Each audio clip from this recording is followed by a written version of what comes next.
안녕하세요. 아버지는 죽지 않는다를 쓴 최민구입니다.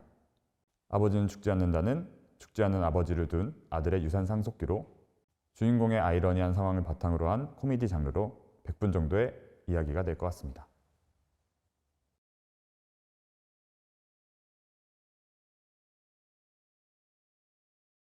아들을 살리기 위해 유산이 필요한 용일은 계속해서 다시 살아나는 아버지를 죽여야 한다입니다. 제 이야기의 주제는 이기적인 마음을 넘어선 가족애입니다. 저는 우스꽝스러운 이야기를 좋아합니다.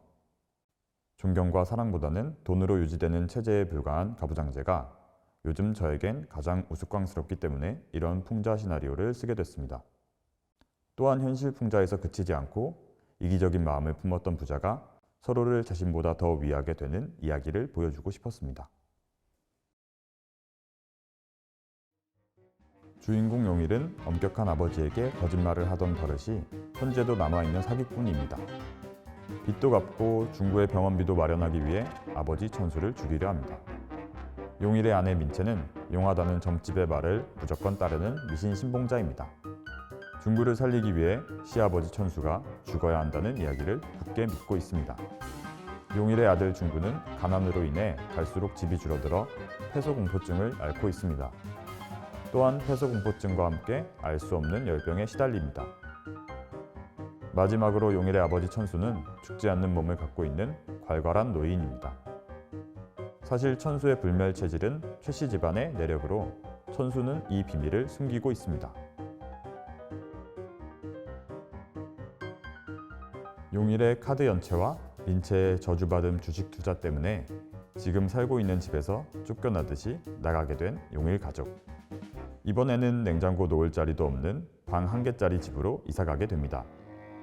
이사 온 첫날, 용일의 아들 중구는 갈수록 집이 줄어드는 것을 느끼며 언젠가는 집이 관 크기로 줄어들 것이라는 생각에 폐소공포증에 걸려 쓰러지게 됩니다. 폐소공포증이라는 진단과 함께 시작된 원인 모를 열병을 앓는 중구. 민채는 더 이상 이 집에서 중구를 키울 수 없다는 생각에 용일에게 시아버지가 사는 집으로 들어가자고 말합니다. 현재의 비루한 모습을 아버지에게 보여줄 수 없어 버티는 용일. 그때 용일에게 걸려오는 전화. 아버지인 천수가 위독하다는 전화입니다. 임종을 지키기 위해 천수가 입원한 병실에 찾아간 용일 가족. 아버지의 유산을 받으면 빚도 모두 청산할 수 있고 게다가 넓은 집까지 생기게 되는 상황에 미소가 번지는데 그때 천수가 극적으로 살아납니다. 점점 더 심해지는 중구의 열병. 천수는 손자인 중구가 아픈 건 나 몰라라 하고 자신의 재산을 불릴 생각뿐입니다. 용일은 아들 중구도 살고 자신도 살기 위해선 아버지를 죽여야 한다고 생각합니다. 하지만 웬일인지 어떤 상황에서도 죽지 않는 아버지. 심지어 무덤 속에서 다시 살아나기까지 합니다. 과연 용일은 불사의 아버지를 죽이고 유산을 차지할 수 있을까요?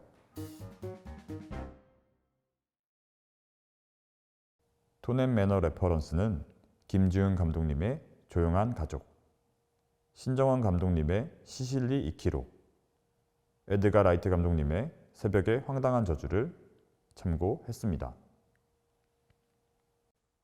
이 작품의 기획 셀링 포인트는 첫째, 간혹 대박을 터뜨리는 저예산 코미디 장르라는 점. 둘째, 물질 만능주의와 일그러진 가부장제를 풍자하는 시의성 있는 우화가 될 수 있다는 점. 셋째, 많은 사람이 공감할 수 있는 보편성 있는 가족 이야기라는 점입니다. 기타노 다케시는 가족이란 아무도 보지 않을 때 내다버리고 싶은 존재라는 말을 했습니다. 저만 이런 상상을 해봤을 거라고 생각하지는 않습니다. 누구나 해봤을 만한 폐륜적인 상상을 따뜻하게 잘 풀어내고 싶었습니다. 지금까지 아버지는 죽지 않는다를 쓴 작가 최민구였습니다. 감사합니다.